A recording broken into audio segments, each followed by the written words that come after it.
بلوچستان میں بلوچ سرمچاروں نے پاکستانی فوج کی دوڑیں لگا دی ہیں اور پاکستانی فوج جگہ جگہ اپنے جو مرنے والے ان کے فوجی ہیں ان کی لاشوں کو چھوڑ کر بھاگنے پر مجبور ہو رہی ہے۔ Balochistan news exclusive by doctor Amjad Ayub Mirza.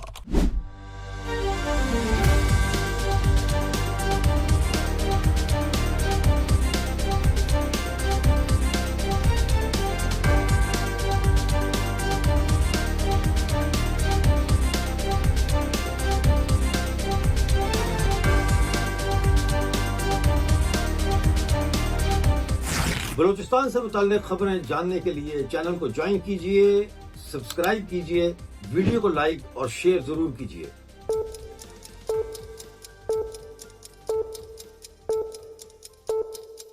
دوستو، جیسا کہ آپ نے سن لیا کہ اس وقت بلوچستان میں دھڑا دھڑ پاکستانی فوج کو جو ہے وہ بلوچ سرمچار جو ہے ان کی صحیح ٹھکائی کر رہے ہیں۔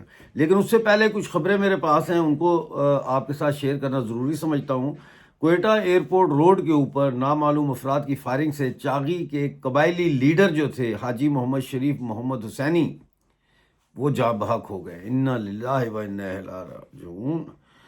بلوچ وومن فورم نے اسلامیہ یونیورسٹی کے ایم فل کے فارغ التحصیل زبیر بلوچ کی سیکیورٹی فورسز کے ہاتھوں 15 اپریل کو جبری گمشدگی کی شدید الفاظ میں مذمت کی ہے۔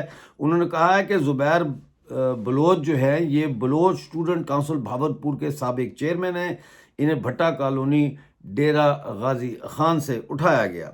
پنجگور سے 4 مسخ شدہ لاشیں برآمد ہوئی ہیں۔ ایک کی شناخت مہروان جان حمزہ کے نام سے ہوئی ہے، جنہیں 4 اپریل کو لاپتہ کیا گیا تھا۔ گوادر کے رہائشی نوجوان علی نواز کو فیک انکاؤنٹر میں قتل کر دیا گیا ہے۔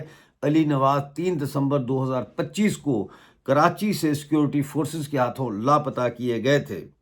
Voice for Baloch missing persons کے مطابق 6 مزید افراد کو جبری طور پر لاپتہ کر دیا گیا ہے۔ ان میں 9 اپریل کو ایک رکشہ ڈرائیور بلال بلوچ ولد عبدالحق کو کلی جمالدینی نوشکی سے ان کے گھر سے گرفتار کیا۔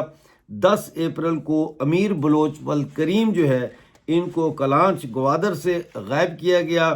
12 اپریل کو 2 مقامی تاجروں نیاز اور ریاض، یہ دونوں بھائی ہیں، ان کا والد کا نام ماسٹر ایاز ہے، ان کو تالان سے اٹھایا گیا۔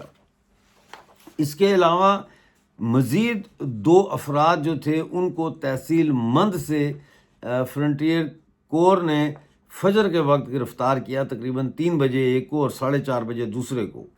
20 سالہ ڈرائیور ہیں خورشید مراد ولد نصیر، ان کو نامعلوم مقام پر منتقل کر دیا گیا ہے۔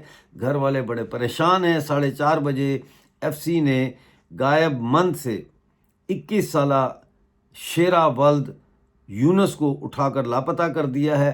وہ ایک عام کسان تھے۔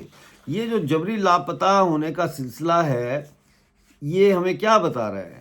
یہ ہمیں بتا رہا ہے کہ بلوچ انسان جو ہے پاکستان کی پنجابی فوج کے نظر میں اس کی کوئی ویلیو نہیں ہے، اس کی زندگی کی کوئی قیمت نہیں ہے، سمجھے کہ نہیں؟ لیکن ظاہر ہے کہ ایک بلوچ کی زندگی، چاہے وہ کسان ہو، چاہے وہ اعلیٰ تعلیم یافتہ ہو، برابر ہے۔ چاہے وہ اعلیٰ تعلیم یافتہ ہو، ان کی زندگی بیش قیمت ہے، یعنی اس کی کوئی قیمت ادا نہیں کی جا سکتی، کوئی قیمت لگائی نہیں جا سکتی، کیونکہ وہ ایک انسانی جان ہے۔ اس وقت حملے بہت تیز ہو چکے ہیں۔ 12 اپریل کو جھاؤ میں ایک فوجی کیمپ پر بی ایل ایف نے حملہ کیا ہے، جس میں کئی پاکستانی فوجیوں کے مارے جانے کی اطلاع ہے۔ اس کے علاوہ 14 اپریل کو خاران میں مین شاہراہ کی ناکہ بندی بھی کی گئی، جو کئی گھنٹے تک جاری رہی۔ خزدار میں زیری کے علاقے سوہندہ میں 14 اپریل کو فوج اور بلوچ آزادی پسندوں کے درمیان گھمسان کی لڑائی ہوئی، جس میں فورسز کے پیدل اہلکاروں کو آئی ای ڈی حملے کا نشانہ بناتے ہوئے گاڑیوں اور موٹر سائیکلوں کے قافلے کو گھات لگا کر نشانہ بنایا گیا۔ ہلاک جو ہوئے فوجی، ان کی لاشیں گھنٹوں تک جو ہے وہ روڈ پر پڑی رہیں، جبکہ فورسز جو ہے وہ بھاگ گئے اور انہوں نے بھاگ کر مقامی ریسٹ ہاؤس اور دوسری عمارتوں میں پناہ لی۔ ذرائع کے مطابق اب تک 18 فوجی جو ہے ہلاک ہونے کی تصدیق ہے، جبکہ زخمیوں کی تعداد اس سے کہیں زیادہ بتائی جاتی ہے۔ 16 اپریل کو کردگاپ میں صبح کے وقت پاکستانی فوج کی بڑی تعداد داخل ہو چکی ہے، جس کے بعد پورے علاقے کو گھیرے میں لے کر فوج نے بھاری ہتھیاروں، توپ خانے اور ٹینکوں کے ساتھ رہائشی علاقوں پر شدید گولہ باری شروع کی ہے۔ یہ صورتحال اس وقت چل رہی ہے بلوچستان میں، اور دوسری طرف جو ہے پاکستان یہ ڈھونگ رچا رہا ہے کہ وہ امریکہ اور ایران کی ثالثی کرانے جا رہا ہے۔ او بھائی، پہلے اپنے گھر کے اندر تو ثالثی کرو، پہلے تمہارے اپنے گھر کے اندر جو جنگ لگی ہے اس کو تو کنٹرول کرو۔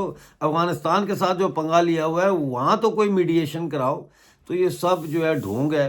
پاکستان کی ریاست جو مجھے نظر آ رہا ہے وہ اب اس سطح پہ پہنچ گئی ہے کہ جو ہوتا ہے نا ناممکن، کہتے ہیں فلاں چیز ناممکن ہے، تو وہ ناممکن جو ہے وہ اب ممکن ہوتا ہوا نظر آ رہا ہے۔ یعنی پاکستان کی ریاست جو ہے ایک مرتبہ پھر ٹوٹنے جا رہی ہے۔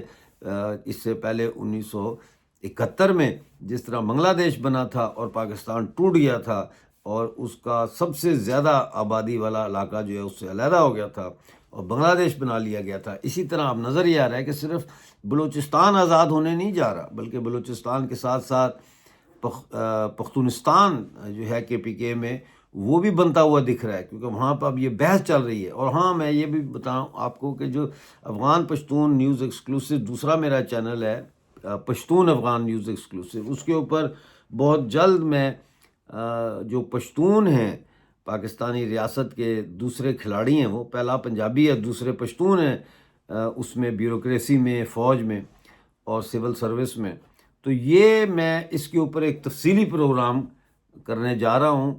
اس کا لنک میں یہاں شیئر کر لوں گا جو اس میں، تو آپ یہاں بھی دیکھ سکتے ہیں۔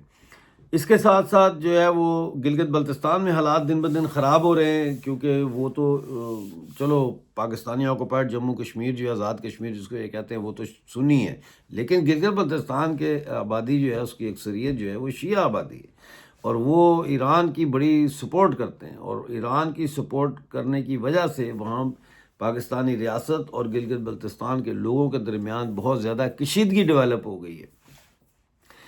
اور دوسری طرف عوامی ایکشن کمیٹی جو وہاں پہ عوامی حقوق کی جدوجہد کر رہی تھی، ان کے کم سے کم 7 اہم لیڈرز انکلوڈنگ ایڈوکیٹ احسان علی جو ہیں وہ سب جیل میں ہیں۔ 2 مہینے ہونے والے ہیں اب ان کو کہ وہ جیل میں بند ہیں، اور اب تک 1 مارچ سے لے کے اب تک گلگت بلتستان میں 17 نوجوانوں کا، کچھ کہتے ہیں 18 کا جو ہے وہ سیکیورٹی فورسز قتل کر چکی ہیں فائرنگ کر کے۔ تو حالات وہاں پہ بھی بڑے کشیدہ ہیں۔ اس کے ساتھ ساتھ افغانستان اور پاکستان کے جو حالات ہیں، ابھی پھر 2 دن پہلے پاکستان کے بارے میں یہ کہا گیا ہے کہ انہوں نے کنڑ میں جو ہے وہ اٹیک کیا ہے، گولہ باری کی ہے، تو یہ باز نہیں آ رہے، اور ان کو یہ زوم ہے کہ پتہ نہیں ڈونلڈ ٹرمپ ان کے ساتھ ہے تو پتہ نہیں یہ بڑے پاورفل ہیں۔ ڈونلڈ ٹرمپ کی اپنی جو صدارت ہے وہ خطرے میں پڑی ہوئی ہے۔ امریکہ کے وزیر دفاع کے خلاف جو ہے وہ امپیچمنٹ جسے کہتے ہیں اس کو، یعنی کہ نکالنے کا جو کاغذات ہوتے ہیں، یہ جو جمع کراتے ہیں نا کانگریس میں، وہ آلریڈی تیار کر لیے انہوں نے۔ اس کے علاوہ آپ کو پتہ ہے کہ اس وقت ٹرمپ کی جو انتظامیہ ہے اس کے اندر اس کے کئی جرنیل اس کے خلاف ہو چکے ہیں، کچھ نے استعفیٰ دے دیا ہے، کچھ کو یہ جبری طور پر گھر بھیج رہے ہیں۔ مطلب ہے ایک انتہائی غیر مستحکم حکومت ہے ڈونلڈ ٹرمپ کی، اور اگر یہ ایران کی لڑائی بند نہیں ہوتی اور یہاں پہ کوئی صلح نہیں ہوتی اور اسٹریٹ آف ہورمز اسی طرح سے بند رہتا ہے، تو پھر لگتا یہ ہے کہ ڈونلڈ ٹرمپ اپنی جو مدت ہے صدارت کی وہ پوری نہیں کر پائیں گے۔ تو یہ پاکستان کے جو ہے نا وزیر اعظم، آرمی چیف وغیرہ، یہ ادھر گئے ہوں، ان کے ساتھ ملے ہوئے ہیں، اور مجھے سمجھ نہیں آتی کہ عاصم منیر ایران کیا لینے گیا۔ ایرانیوں کو نہیں پتا کہ پاکستان جو ہے وہ ان کے دشمنوں کے ساتھ کھڑا ہے۔ ایران کا دشمن ہے نا سعودی عربیہ، تو وزیر اعظم ادھر گیا ہے، تو کل انہوں نے $2 ارب جو ہے سعودی عربیہ نے پاکستان کے قومی خزانے میں جمع کرا دی ہیں، کیونکہ انہوں نے امارات جو ہے UAE یونائٹڈ عرب ایمریٹ ان کو ان کے پیسے واپس کرنے. ایسی صورتحال میں میں سمجھتا ہوں کہ ان کو ان کی انا مار رہی ہے، اور انا ہی سب سے بڑا انسان کا دشمن ہوتا ہے. جب ایک انسان اپنے اندر انا پیدا کر لیتا ہے اور اس پر قابو نہیں پاتا تو پھر وہ بہت بڑی بڑی غلطیاں کرتا ہے، پھر کیونکہ وہ حقیقت سے دور ہو جاتا ہے. بہت شکریہ آج کا پروگرام دیکھنے کا. ملتے ہیں اگلے پروگرام میں نئی اپڈیٹ کے ساتھ. اس وقت تک کے لیے مجھے اجازت دیجیے. چینل کو لائک سبسکرائب کریں اور جوائن بھی کریں. ہمیں ممبر چاہیے، جوائن کریں اور اپنا بہت سارا خیال رکھیں.